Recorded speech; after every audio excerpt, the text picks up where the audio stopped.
Ukinipigia simu nikose kushika, jua niko busy, nitakupigia baadaye. Mambo ya kupiga simu yangu hadi izime, wacha hiyo. Mambo ya good evening madam. Okay, evening. Hapa nje na mzigo wako Aliza.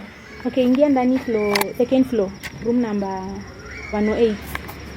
Naomba usikuje mzigo wako hapa kwa gate. Sisi turuhusiwe kuingia kwa nyumba. Ingia tu. Kwa nyumba unataka nikuletee mpaka kwa nyumba? Nilete huko juu, tafadhali. Hapana madam, siwezi ingia huko. Tafadhali kuja uchukue mzigo wako kwa gate. Nilete ama nipigie boss wako simu? Sawa basi, acha nikuletee.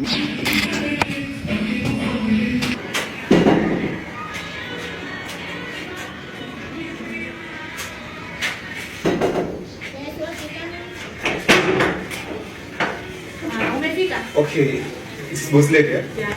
Ziko hapo. Okay. Hapana, sasa mbona nikienda nifanye? Dalili kama inafanya. Hii simu kwanza acha tujatoa simu yako ndio wewe. Hapana, tafadhali simu nyingine kwa nyumba. Sizi. Kwa nini? Simu nyingine kwa nyumba. Mbona ningia kwa nyumba wakati mzigo wako ushafika? Sasa uchukue mzigo wako uje nao. Kama inafanya. Hapana. Hii simu yako inafanya kazi ndani. Hii ndio simu. Ana nipigie kwa sababu ni mwanangu. Sasa mbona unipigie simu tena? Naingia ndani. Utaniharibia kazi.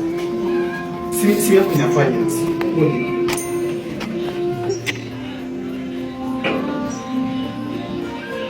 Acha nikuonyeshe. Simu yako inafanya. Mbona sasa ningia kwa nyumba wakati simu yako inafanya? Sasa ndio inafanya ndani.